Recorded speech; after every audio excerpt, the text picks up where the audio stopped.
Okay, let's get on with the show now. Get into our focus for this morning, and that's the World Chess Day. July the 20th, worldwide chess is celebrated. And chess has been thriving in Nigeria, particularly in the schools. So I want to bring you into the conversation. Do you love chess? Do you have a kid that plays chess? Are you a chess player? Are you following the sport? Today, the international body Fide, they said that we should teach someone how to play chess while celebrating World Chess Day. So be part of the program now on Twitter, channels_sports. When we get into other discussions, we'll also bring you into that one. But right now, I want to celebrate the World Chess Day. And that's what we'll be doing right about now, as we have the president of the Orchid Lekki Chess Club. His name is Nathan Ekanem. Nathan, good to have you on Sports this morning. Thank you very much. And happy World Chess Day. I wish you the same. Okay, so at Fide, they said that today we should teach someone how to play chess. Every time I got a chess enthusiast in the studio, that's the first thing I want them to do. What's chess all about? Well, chess is is probably the oldest board game in our life. It's been on since in fact, 315 CE, as far back as then. It originated in India. Chess really is the ultimate game of strategy. So everything to do with planning, logical thinking, pattern recognition. So chess helps with all of that. Builds your IQ, and of course there are a lot of health effects to do with chess, particularly because it's a game of the mind. And so unlike football and wrestling where you're building muscles, with chess you're actually building your brain muscles. So the more you play chess, the smarter you become. Okay, talking about building the brain, that's what I'm interested in. So how does it really help you mathematically, or in which other ways does it really help you to build your brain? Okay, so one of it is, planning. You need to plan, to win a chess game. And chess game is made up of various stages. There's the opening phase, there's the middle game, and then there's the end game. So you need to carefully approach each of these phases, with a lot of discipline, a lot of patience. You need to understand what each opening entails. You need to understand what your opponent is likely to play. So that means that you need to, of course, have solid depths. You need to be able to plan. You need to understand patterns. And you need to be able to think logically and strategically to execute, to execute your plan. Yeah, I was once told that if you're not really good in mathematics, you'll not be good at chess. Is that true? Well, not really, because chess, as much as it is a science, is also an art. Okay. So there's a lot of beauty, involved in chess. Yes, if you're good in maths, then there's a likelihood. But I've seen a lot of fantastic players, who have nothing to do with science. Okay. So chess really is for everyone. Everyone. It's an all-comers game, yes. Okay. All right. We need to go on a break now. When we'll come back. It's still right here in the studio. We'll continue with the discussion.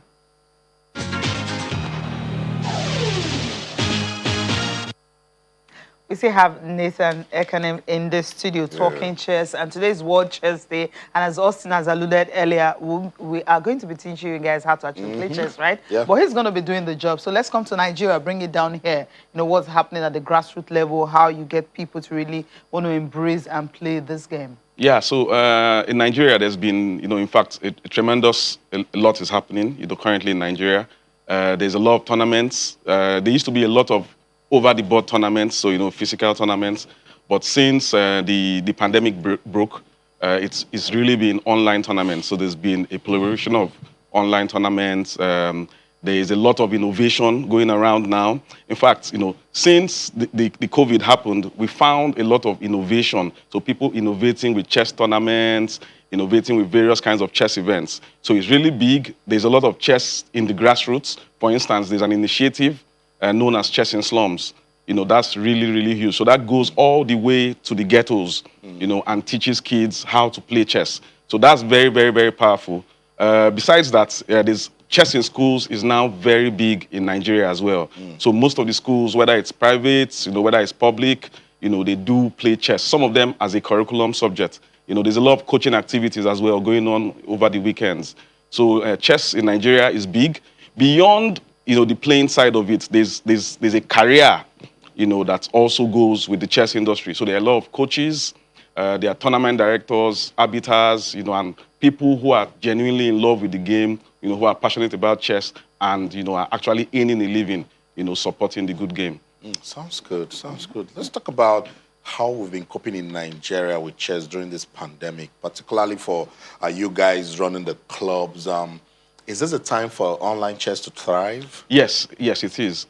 In fact, before COVID, we used to, at the Orchid Lekki Chess Club, we used to have weekend sessions for kids. They will come in every Saturday, we do classes.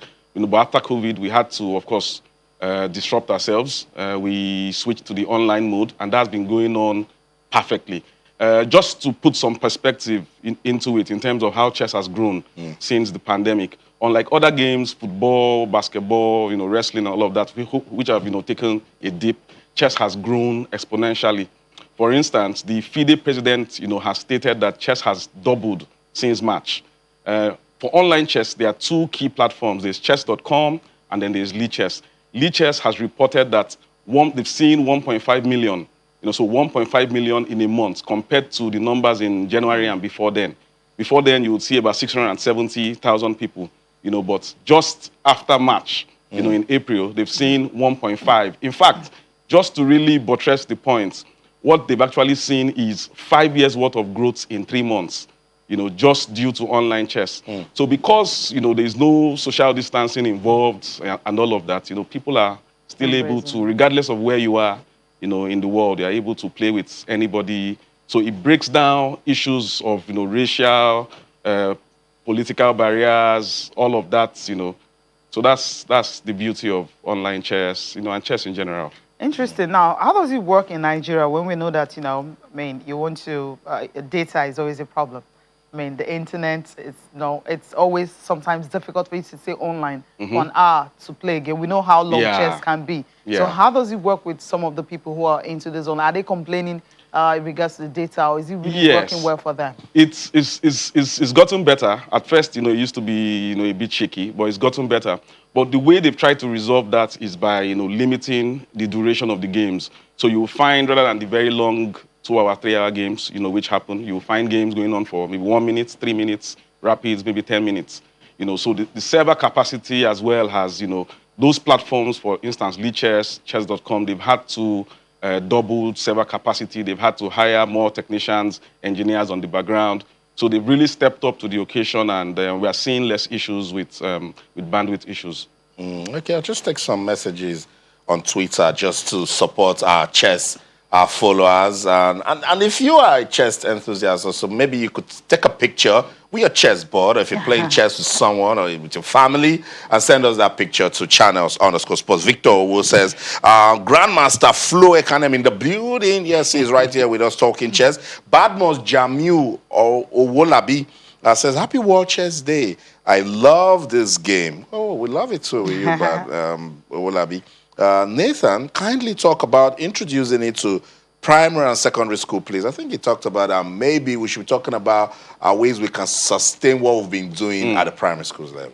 Yes, so as I said, there's been a lot of growth, in that area, but of course, there's a whole lot more that can be done. And I'll draw a case study from Armenia. Armenia is a leading chess nation. In fact, in Armenia, it's now legal or mandatory for 6-year-old kids. Once you're 6-year-old and above, it's compulsory for you to play chess in schools. So Nigeria is gradually gravitating, towards that. There's a lot of schools that really embrace that. But what we need to see as well, we need to see a lot more corporate sponsorship, because of course, this has to do with coaches. There are people behind, these programs. So we need corporate sponsorships, companies and organizations, to show interest in promoting the game. That way, we are able to do even much more, go into more, especially the public schools, the orphanages. There's so many places, you can go, and teach the kids, chess. Okay, now how can you actually, you talked about, people can actually make a career out of it. How can they achieve that? Okay, so one very clear career path is chess coaching. Okay. So these kids need to be coached, and not just by anybody. They are people who have actually trained, they are very solid, titled players, and the likes who have trained as chess coaches. They've gone through the proper training, organized by Fide. They are also chess habiters. Those are sort of referees in football. So they are tournament directors, people who take over the entire organization. So we have guys like that. I know a host of them, extremely passionate about the game, They don't want to do anything else. They don't want to be doctors. They don't want to be engineers. They want to play chess.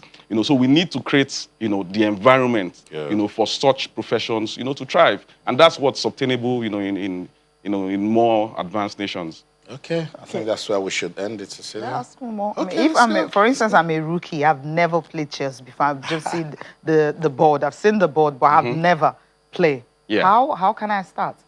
First, best way is to say join a chess club. Okay. Join a chess club. The Oki Chess Club is one of such. There are a number of them. There's Peda Chess. A lot of guys are doing great stuff out there. So join a chess club. Then they can teach you the basics, because it's really important that you actually go through it the right way. Okay. Some of us started a bit late. I started at 16, 17. That's a bit late. My youngest daughter started at 3.